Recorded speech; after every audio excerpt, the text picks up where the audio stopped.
is up, everyone? Welcome back to Smoke Meteoras, where we talk about the moments that matter and the struggles the talents face on the rise. Today's guest has built a career that's pretty difficult to put into one box. She's a musician, a horror fan, a product of old school wrestling training, a tag team wrestler, and someone increasingly willing to step into some of the most violent environments professional wrestling has to offer. And she is Angel fucking Metro. Welcome to Smoke Meteoras. Thank you so much for joining me. How are you tonight? Doing fine. Thanks for having me. Absolutely. So we're gonna switch it up a little bit. Everybody kind of knows how you got into wrestling, but before wrestling was involved, music was already a major part of your life. So who were you during that chapter of your life? Um, it's a good question. Music was something that had been a staple basically my entire life. I think probably until wrestling came into it. So, um, musician, DJ, working in music venues, going to music college, running sound, running a goth night, like a dance night.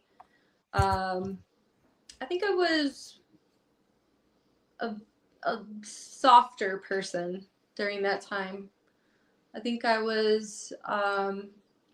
definitely worked hard like I do now, but I think I was a lot more, mm, I don't want to say optimistic, but I guess just open and vulnerable at that time. Obviously, I was younger too, but as you progress through the entertainment business, whether it's music or wrestling, you kind of find yourself in situations that kind of toughen you up a little bit. So, but even so, I would say so much more that's happened in wrestling and what I had gone through to get to wrestling than in music. I was definitely just a softer, kinder, trying to make people feel good, through music, make people have somewhere to go, have the outcasts have somewhere to go, have them have something to listen to, some kind of North Star in my own little world to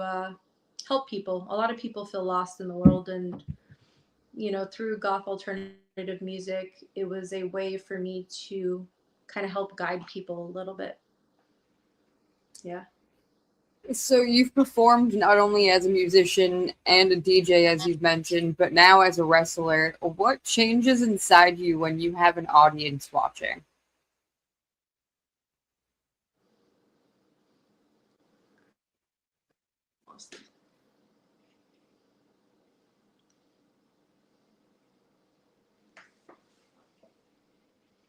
I think you might be frozen. Are you good? Oh no, I can see you now. Okay, Oh, sorry. Yeah, it dropped. did you hear the question though? No, I got like halfway through and then dropped. No worries, I can repeat it. So you've performed as a musician, as you mentioned, a DJ, and now perform as a wrestler. What changes inside of you when you're in front of an audience? I think really embodying whatever it is that I'm trying to convey, whether it's via song or in a match via a storyline. It's just really stepping into that role, into that character. Usually, there will be some kind of inspiration from my own life experience that will contribute to whatever it is. And so I just kind of really engross myself and feel all of it. So when you did step into the wrestling world, you trained under Jimmy Valiant, who comes from a completely different generation of professional wrestling. So what did he teach you that still lives in wrestling today? I don't know if it lives in wrestling everywhere, but it definitely in the heart and the spirit of wrestling. Mr. Valiant comes from the era where a handshake was just as good as a paper contract. He worked with Vince McMahon's dad, who very much was that kind of person himself, very different from Vince. And I don't know that it's as prevalent. I don't see it quite as much these days, but just really having integrity. Having integrity, having respect, having manners. Now, I can definitely go off the cuff and, whatever, but when you boil it down, to those who I can tell aren't trying to, whatever, have ulterior motives, I'm very respectful. I have manners. I'm a team player. I'm happy to help. Um, and that is a very old fashioned, unfortunately, thing these days. I think that's probably one of the biggest things that I got from Mr. Valiant is really understanding that your word has meaning to it. It means something, even if everyone else around you is bullshitting and lying or whatever. Your word is still your reputation, and if you don't keep your word, that becomes your reputation. It's important. It's important just to be able to sleep at night. You know, to have some Absolutely. integrity. Yeah. So, going through the motions, debuting, becoming a wrestler, when did you first really start to feel like Angel Metro and really feel like a wrestler rather than just a character trying to wrestle? Um, I don't know that there's ever a defining moment. I think it comes and goes in waves. I don't really feel like a character trying to wrestle. I definitely feel like me trying to wrestle. But I mean, one of the biggest issues, no matter how skilled you are, how much experience you have under your belt as a wrestler, is imposter syndrome. And it's encouraging, but also a little puts things into perspective when I'm in the locker room and vets are just as nervous as I am. It's great. It means they still care, but also it means that that issue isn't something that necessarily always goes away. Yeah, So, so no, go ahead, my apologies. no, you're good. Sometimes I pause a little bit too long in between while I'm thinking, but yeah, I don't know that there was a defining moment. I've definitely had some incredible moments in my wrestling career that I guess you could say cemented me as a wrestler. I don't really see it that way. It's not in blocks for me. It's all just kind of this one journey. It's like an ocean for me, but just moving all in a direction. Just It's gang not clock. stones. Okay. So, you can wrestle traditionally.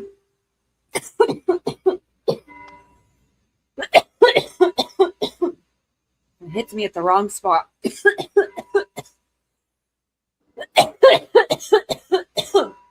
Oh.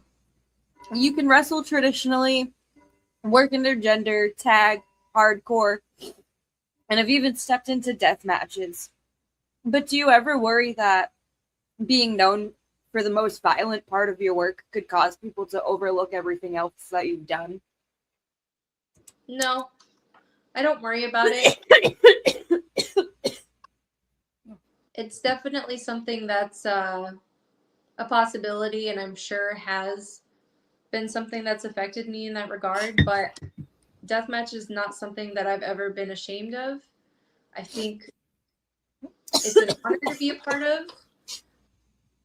I think there's a certain amount of respect as a wrestler that you should hold, a certain amount of reverence you should have for deathmatch. Um, but yeah, I mean, it's obvious. It's a very real possibility, but I don't care. I really don't. Like, I have so much faith and confidence in what I'm doing, and that gut feeling and just following things the way that I need to, that if someone wants to overlook me because I do deathmatch or whatever, that's fine. Like, it doesn't phase me at all. If I was doing this to please other people, I would have gone the diva route and just stuck with that. But that's not what I wanted to do, and this hurts too much to do anything else in it than what I want to do. It works for some people. Some people, their end goal is that contract and they're willing to shape themselves however they need to obtain it, but that's not the journey I'm on.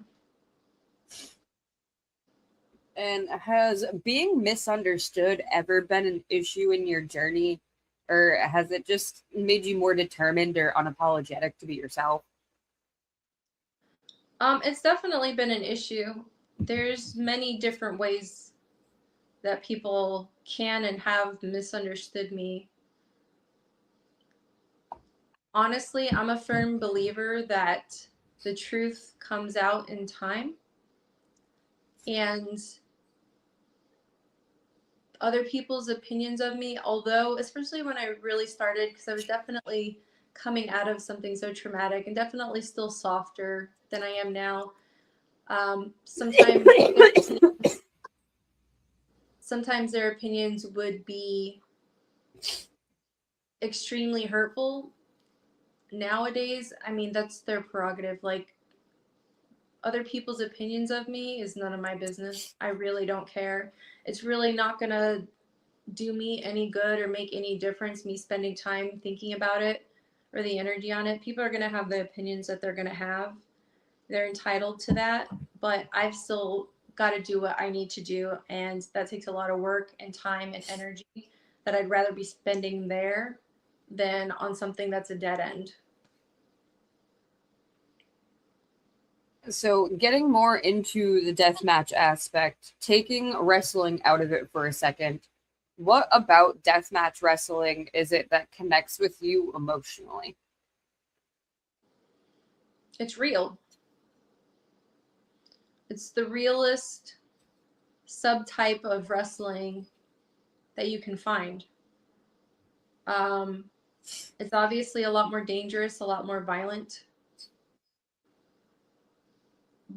but I think it adds an extra layer of humanity to it because of that. You can't be, as a wrestler, you can kind of, you, depending on your mental state and how jaded you are, you can pretty much disconnect and be out of it and still work in whatever and just not have your heart in it.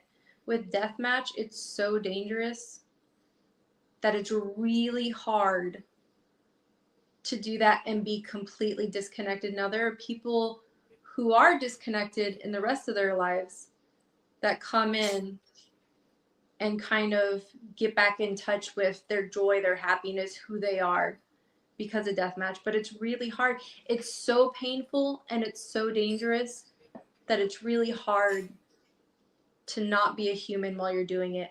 You have to. Safety wise, like physically. I mean, that was part of the reason wrestling was so great for me is I was so numbed out and disconnected from myself that when I started training, obviously there's a lot of physical pain, and I'm training in Jimmy Valiant's ring, which is a very old school, no padding. It's just a couple layers of canvas on wood, like very stiff ring. And honestly, the physical pain is kind of what over time helped me snap back to myself, get back in touch with my emotions and be able to start processing instead of just numbing out and disassociating. I feel that deathmatch does that, and for the fans too.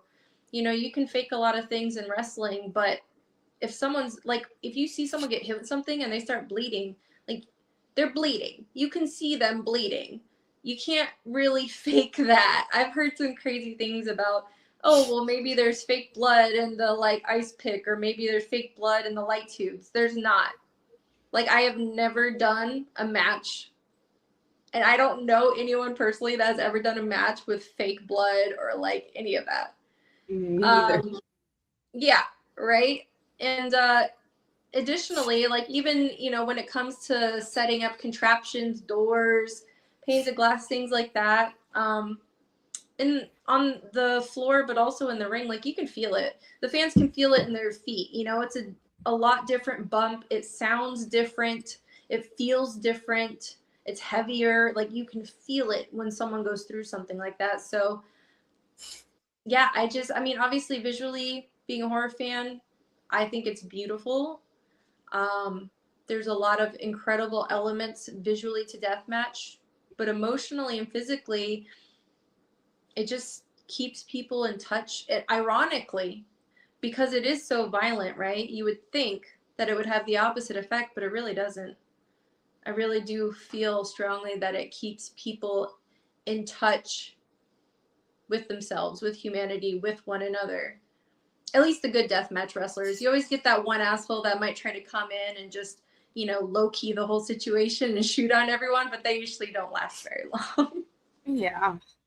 Yeah. So, what do people who dismiss deathmatch wrestling fundamentally misunderstand about what you're trying to create in the ring?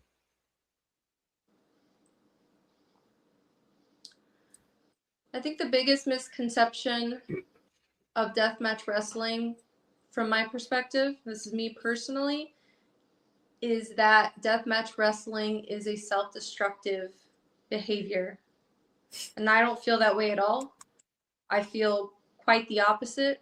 Especially in my journey, I feel that deathmatch has not only helped me process a lot, but also strengthened and empowered me. And I've done things that I never thought I never thought I was physically capable of.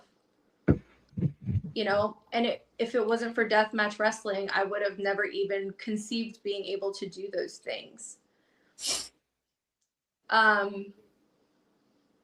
It's not self-destructive. Now, there are people who have been self-destructive in it, and there are people still in it who have been self-destructive in the past. But that has nothing to do with deathmatch wrestling. That's people fighting their own demons, and that's an easy outlet. But you can do that with anything. I mean, truly, you can be self-destructive with essentially anything, whether it's sports car racing, motorcycles, going out, girls, whatever.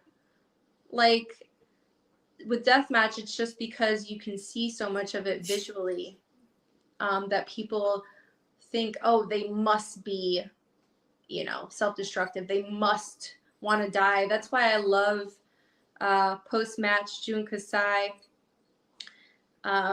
when he was talking and he was saying, we don't fight in this ring to die. We fight in this ring to live.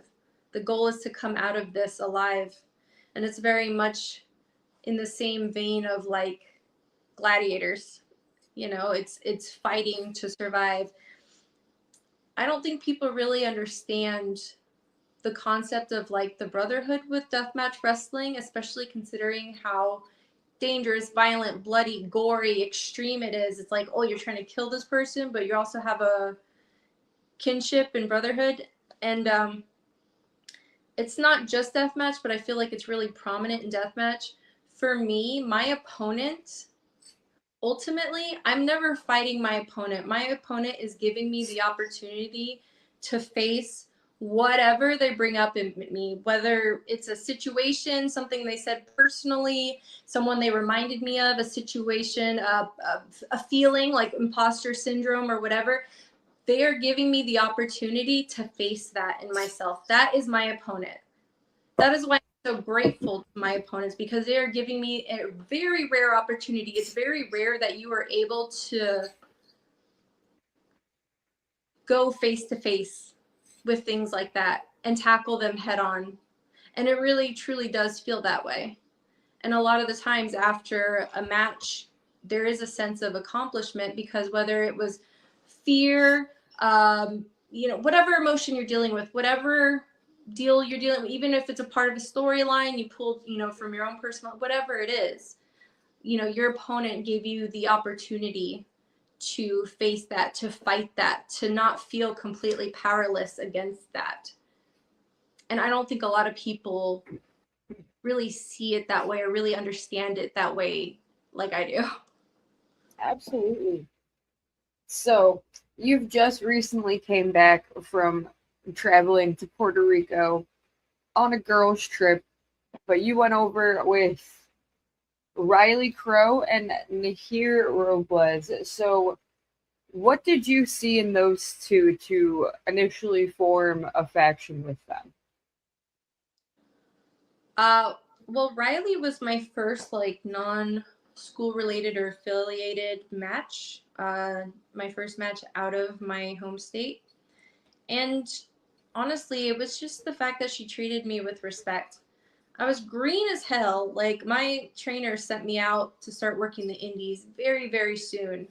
And it was definitely an old school mentality of like, all right, got a couple things under your belt, go out on the road and learn. Like, that's just how they did it back in the territory days. It's, I mean, watch any of these, like, the documentaries, the TV series they have out now. Anytime you get a territory guy, like, they'll tell you, like, they'll talk about it. It's like 3 months and Yeah.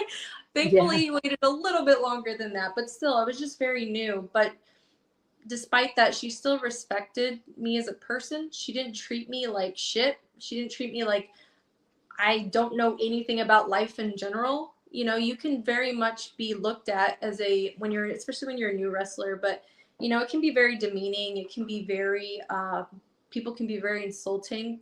And it's like, dog, like, I'm still a human being. And not only that, but like, I'm not an 18-year-old. Like, I'm a grown ass adult, you know? And I think people forget that. Now, there's a certain amount of respect, obviously, new people have to pay to vets and experienced people as well. But in my experience, it's definitely been a lot raining down on me versus me giving a lot of attitude or being disrespectful to other people because of my training, because I was taught, how to interact with people. But she wasn't that way. She asked, what I wanted to do. She asked what I could do, and we just made it work. And honestly, for how new I was, it was a great match. And I told her that night, I was like, I want to make us a tag team someday. Like, I just really liked her vibe. She didn't hold back, which is great because women do tend to do that. She fought like a man. And obviously, like, I was trained fighting like with men, so I definitely have in that old school style too. I definitely was more of that vibe, and she was too. And I don't know, it's just something about it. And the same with Nair. I was working Warriors of Wrestling. I had their women's championship belt, and she was brought in to challenge for it. And there was just something about her vibe, very much the same as Riley. She didn't hold back. She asked, and she was excited. Like, dude, we've been wrestling about the same amount of time, but she was excited to be there. She was excited about wrestling. And I always would get, I don't want to say called out, but it was mentioned a lot and noticed a lot by people and commented on how much I loved wrestling, like, excited about it, like watching other people's matches from the locker room and popping and freaking out and just really involved. I think so many people get caught in the day to day over time that they forget how much they once loved wrestling. And I've never been afraid to show it. Like, I feel wrestlers should be the biggest marks in the world. you know it's something we're dedicating our life to. Like, why not enjoy it when other people do it too? But Nihir was that way. She had that vibe. So yeah, I just knew, and I told Riley, I was like, I just wrestled this girl. I really like her. Da da da da. And then they met, I think, independently of me, and they clicked. And it was just, yeah, it was just one of those things where all the personalities clicked. So And how important is feeling creatively respected when trusting someone or multiple people in a collaborative space such as this? for me, it's definitely important. Unfortunately, fortunately, most of the time, but unfortunately, sometimes my brain is always working from a creative perspective. Like, I'm always just thinking and creating and just like, I don't know. There's something about the way that my brain works where it can't just be this, and this. There always has to be something more, an extra layer, another bit of story, something that we can hint at, whatever. Like, it's just how my brain is. And so it's important to me. Now, it's not like I'm not one of those people where it's like, I have to get my shit in, blah, blah, blah, because my ultimate goal isn't showing off necessarily. It's giving the fans a good story. That's the whole point. We're there to entertain them. And I think a lot of wrestlers forget that too. They're all about, getting their shit in and showing off. It's like, you can do acrobatics, that's fine, but we're wrestlers, and the main goal, historically speaking, in wrestling, the heart of wrestling is storytelling. That's where the power lies. So yes, it's very important to me. it's not one of those things where it's like I have to get every idea in or has to be fixed a certain way or whatever, but just being respected, like you said, you know, being able to take an idea and have someone, especially if they have a lot more experience than me, taking their own experience and trying to see it from my perspective and apply their knowledge in a way that makes things vibe, that makes things flow. I think that's the brilliance to a really good vet, is being able to do that. To try to see something from a newer person's perspective, take your own experience and be like, we can do this. And it may be totally different from what I initially pitched. But there's just a certain level of consideration, I think, in my thought process that is shown respect by doing that, if that makes sense. It's kind of hard to explain out loud. I've never really had to do it, but Yeah, no, definitely. So, throughout your whole journey of wrestling, what is one piece that you've learned about yourself as a person that you never expected to discover? it's a good question. It's kind of hard to say because I kind of feel like there's some almost premeditation and never, like I would never expect me to, but it's like certain things I don't really think about till, you know, I cross that bridge. I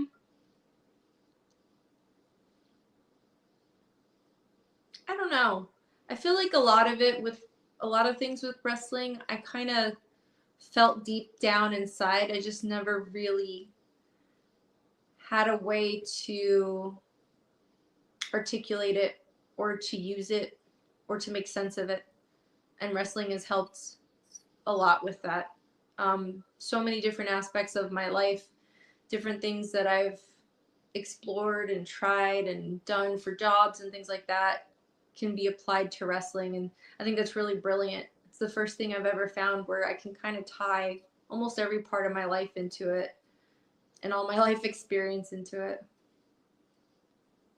So, you're still very early on in your career, but when all of this is all over someday, what do you hope people have left to say about Angel Metro when all is said and done?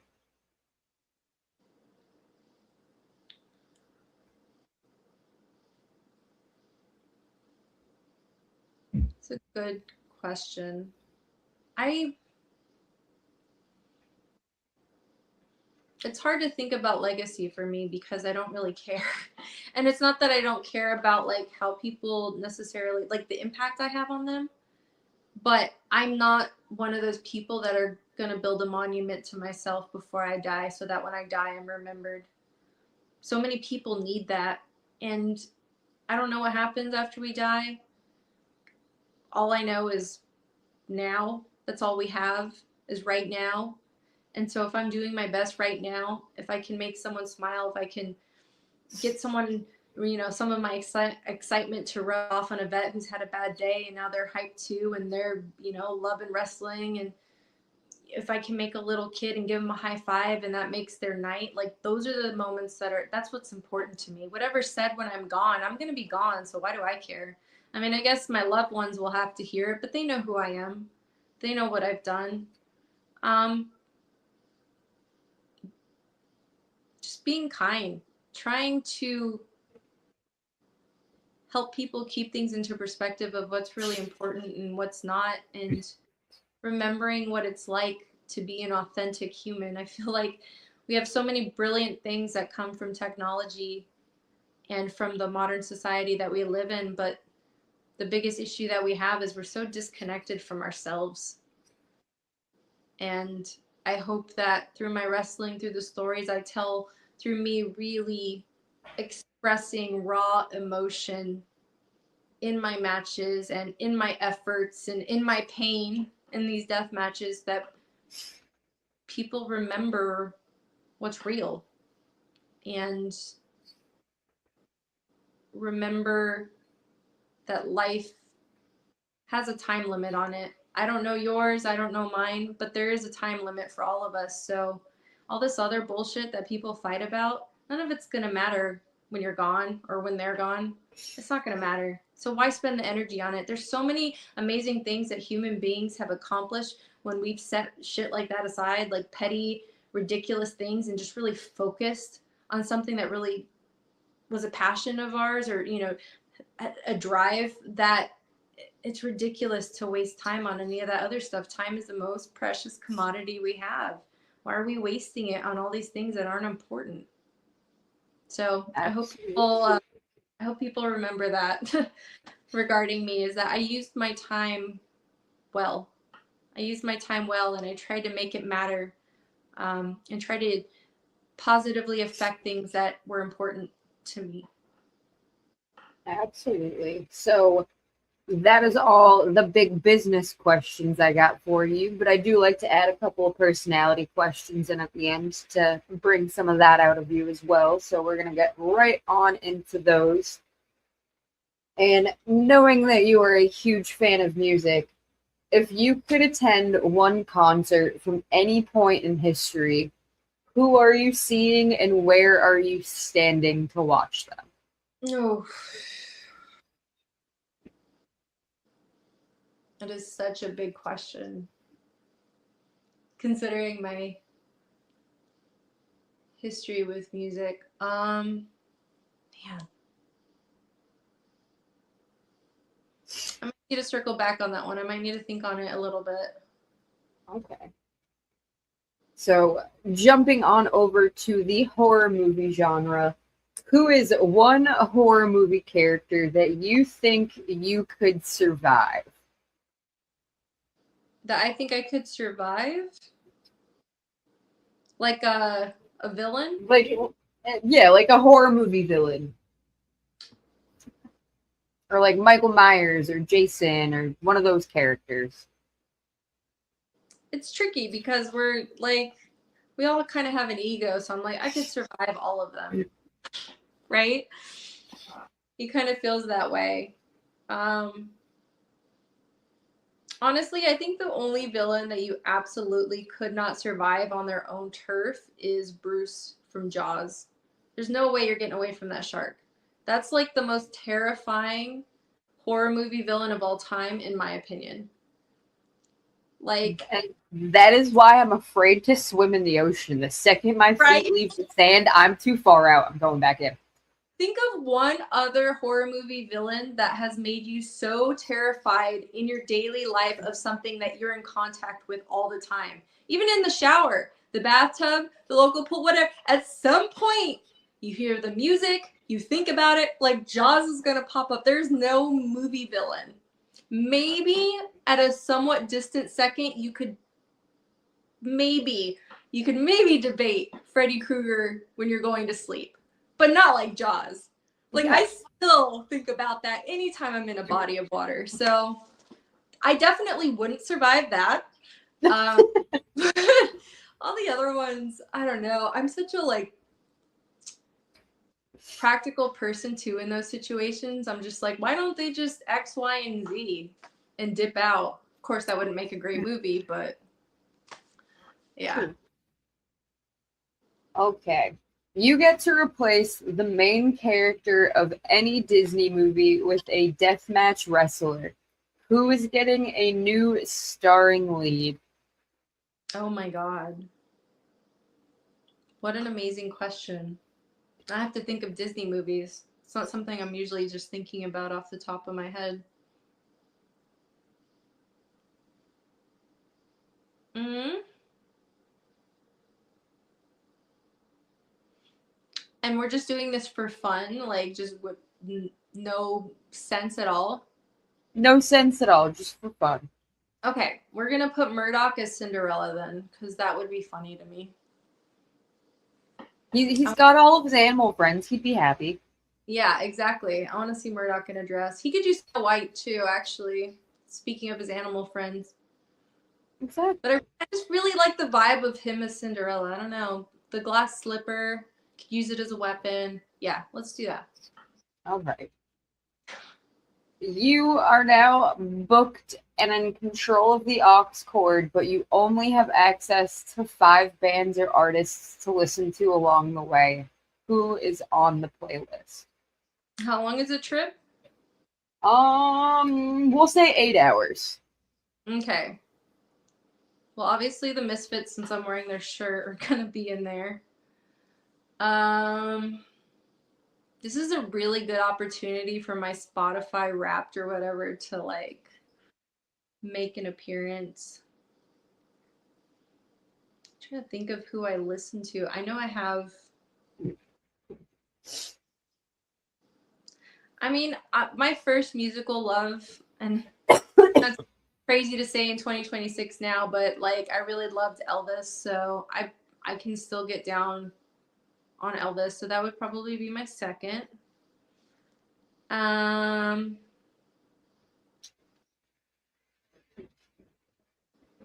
mm, I really like G Unit's debut album when it came out. I listened to that on repeat. So Beg for Mercy, that's 3. It's an 8-hour trip. I'm trying to think of some longer albums. Um, 2 more. I'm like, just the albums. You can get their whole discography. Oh, well, even better. I'm so bad at doing these lists. You think I'd be better at them by now, but I'm horrible at lists. Um,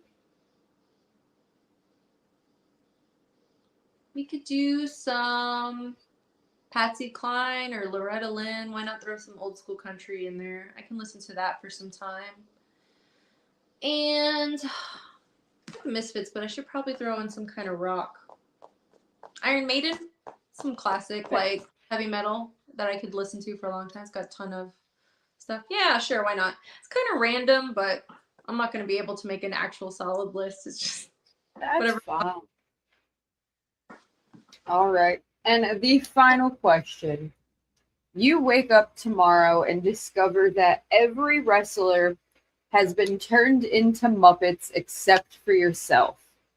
Oh my god. Who are you most devastated to find out is now a Muppet, and who is actually improved now that they're a Muppet?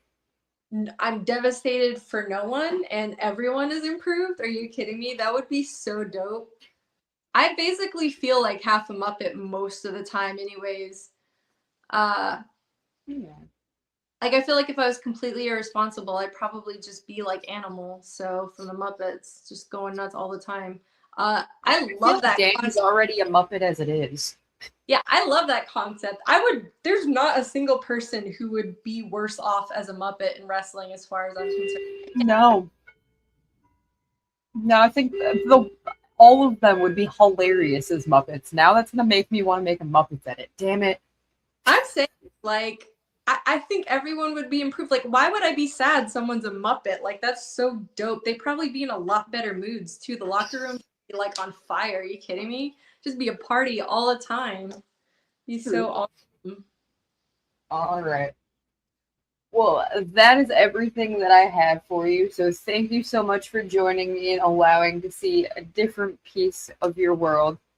But to everyone watching at home, this is where we ask where we can see you in the upcoming weeks. And if you are not in our area, where can we keep up with you on social media? Yeah, so I'll start off with social media first. Super easy. My name's Angel Metro. You can find me on all the major channels. Not hard to search for. I pop up. The next few weeks, I am in Atlanta, not this weekend, but the following for Blood and Honey. After that, I'm trying to think. I had a little bit of a gap in my schedule, and this is why I should have my schedule on the ready. But that's totally okay because you're totally fighting Tank at Blood and Honey. And if you can't figure out when you're gonna see your next, you can find out on our social media. Oh my And god. you can go to our big cartel and buy a T-shirt. Yes, you can. And Tank as a Muppet is like the greatest thing. Oh my No, no, god. no. What's even better? Muppet. Rev as a Muppet. Oh my god. But yeah, you can Every time you see somebody now, you're gonna think of them as a Muppet. so good. You can check my socials for my schedule. I'm all over. I'm gonna be in Texas. I'm gonna be in Georgia. We've got Boston coming up. I'm going to be in England in November. Like, just check the socials because I'm not going to be able to remember everything, unfortunately. I'm sorry. My brain can only hold so much, and right now it's all about Muppets. So I'm not going to be able to remember anything.